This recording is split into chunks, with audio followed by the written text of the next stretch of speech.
الحمدللہ رب العالمین والعاقبۃ للمتقین والصلاۃ والسلام علی سید الانبیاء والمرسلین۔ محترم سامعین و حاضرین، آج کی اس گفتگو میں، آج کی اس نشست میں ہم روزہ دار کی شان بازبان صاحب قرآن چند ایک باتیں آپ لوگوں کی سماعتوں کی نظر کرتے ہیں۔ یعنی روزہ دار کے بارے میں میرے اور آپ کے کریم آقا علیہ الصلاۃ والسلام نے کیا ارشادات فرمائے۔ یعنی روزہ دار کی شان، یہ بات پہلے سمجھ لیں کہ ہم جتنی بھی باتیں کریں گے ہم روزے دار کی باتیں کریں گے۔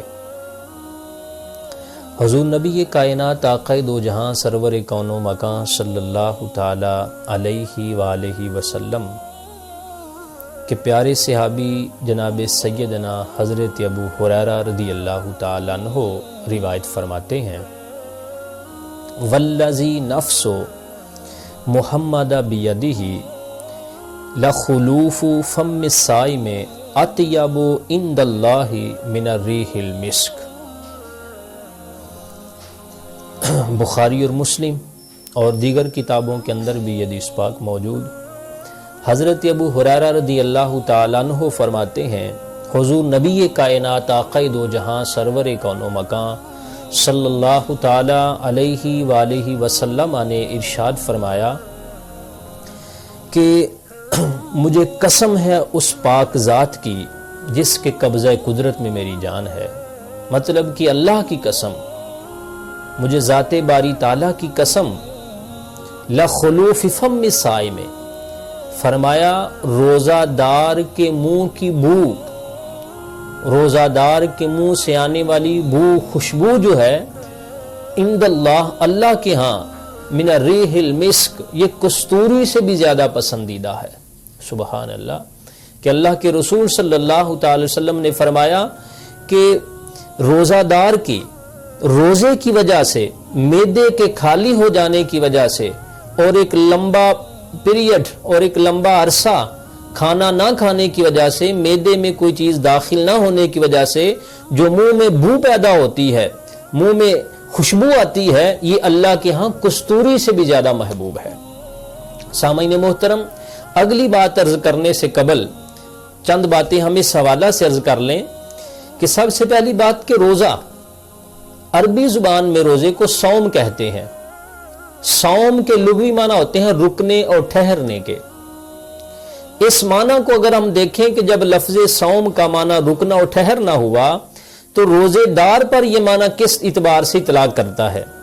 تو روزے دار پر یہ اس معنی پر اطلاق کرتا ہے چونکہ روزہ دار جو ہوتا ہے، روزے کی تعریف کے اعتبار سے، روزے کا یہ تو لغوی معنی ہوگا نا رکنا، اس کا شرعی معنی یہ ہے کہ بالغ آدمی کا، بالغ کا، مکلف کا صبح و صادق، مطلب سحری سے لے کر افطاری تک، صبح سے لے کر شام تک کھانے پینے، جماع اور غیر شرعی کاموں سے اپنے آپ کو روکے رکھنے کا نام کیا ہے؟ روزہ۔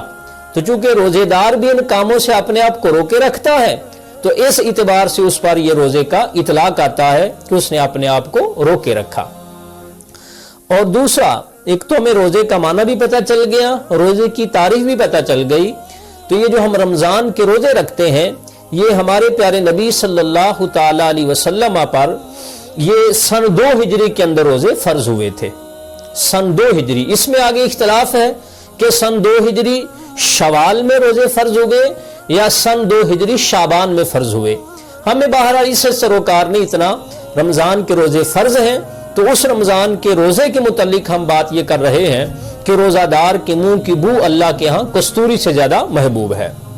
دوسرا، پیارے آقا علیہ الصلوۃ والسلام کا فرمان، حضرت ابو درداء رضی اللہ تعالیٰ عنہ اس کے راوی اور بخاری مسلم کے اندر یہ روایت موجود، حضرت ابو دردہ فرماتے ہیں کہ نبی کائنات آقا دو جہاں علیہ الصلوۃ والسلام نے ارشاد فرمایا من ساما یومن فی سبیل اللہ، فرمایا جس شخص نے ایک روزہ اللہ کی رضا کے لیے رکھا. سامعین بڑی توجہ طلب بات اور دل کو سکون دینے والی بات، پورا مہینہ تو درکنار، ایک روزہ جس نے اللہ کی رضا کے لیے رکھا، اللہ کی خوشنودی کے لیے رکھا، اللہ کو خوش کرنے کے لیے جس نے ایک روزہ رکھا، میرے اور آپ کے پیارے آقا صلی اللہ تعالی علیہ وآلہ وسلم ارشاد فرماتے ہیں اس بندے کے متعلق جس نے ایک روزہ رکھا، فرمایا جعل اللہ بینہ و بین النار خندقا، کہ اللہ رب العزت اس بندے کے درمیان اور جہنم کے درمیان ایک خندق کھود دیتا ہے، ایک خندق بنا دیتا ہے، یعنی گویا ایک فاصلہ بنا دیتا ہے. کتنا بڑا فاصلہ؟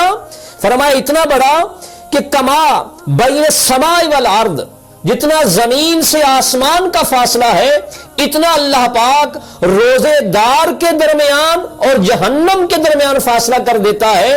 یعنی گویا کہ اللہ رب العزت روزے دار کو جہنم سے اتنا دور کر دیتا ہے کہ جتنا زمین آسمان سے دور ہے. تو سبحان اللہ، اپنے مقدر پہ ہم قربان نہ جائیں کہ خالق کائنات نے اپنے محبوب کے صدقے روزے دار کو کتنا بڑا مقام عطا فرمایا کہ اللہ پاک اس کو جہنم سے اتنا دور کر دیتا ہے جتنا گویا کہ زمین آسمان سے دور ہے. سبحان اللہ. تیسرا فرمان پیارے آقا صلی اللہ تعالی وسلم کا، حضرت ابو ہریرہ رضی اللہ تعالی عنہ اس کے راوی ہیں اور کئی بار ہم نے اس فرمان کو سنا. بہرحال جب بھی پڑھتے ہیں ایمان تازہ ہوتا ہے. حضرت ابو ہریرہ رضی اللہ تعالی عنہ فرماتے ہیں من صام رمضان احتسابا غفر له ما تقدم من ذنبه او کما قال. یہ بھی کتب حدیث کے اندر موجود، بخاری اور مسلم اور دیگر کتب کے اندر بھی پیارے آقا علیہ السلام نے فرمایا من صام احتسابا ایمانا و احتسابا، جس بندے نے ایمان اور احتساب کے ساتھ رمضان کے روزے رکھے، غفر له ما تقدم من ذنبه، اللہ رب العزت اس کے سابقہ گناہوں کو معاف فرما دیتا ہے. سبحان اللہ. ایمان اور احتساب دو چیزیں ہیں، ایمان اور احتساب. ایمان کے ساتھ، یقین کے ساتھ رب کی رضا اور خوشنودی کے لیے روزہ رکھا ہو، دکھلاوے کے لیے نہیں اور کسی مقصد کے نہ، اپنے رب کا حکم پورا کرنے کے لیے. اور احتساب یعنی اپنا محاسبہ کرتے ہوئے اللہ کی رضا اور خوشنودی کے لیے روزہ رکھا، تو اس روزے کے اندر اتنی پاور اور طاقت ہے کہ رب تعالیٰ فرماتا ہے کہ اللہ رب العزت روزے دار کو اس بنیاد پر کہ اس نے اللہ کی رضا اور خوشنودی کے لیے روزہ رکھا، تو اللہ پاک اس روزے کی وجہ سے اس کے سابقہ گناہوں کو معاف فرما دیتا ہے. اللہ رب العزت کی بارگاہ میں دعا ہے کہ اللہ پاک ہمیں صحیح معنوں کے اندر روزہ رکھنے کی توفیق بھی عطا فرمائے اور اس کے صحیح مقاصد اللہ پاک ہمیں پورے کرنے کی توفیق عطا فرمائے. وما علیہ الا البلاغ.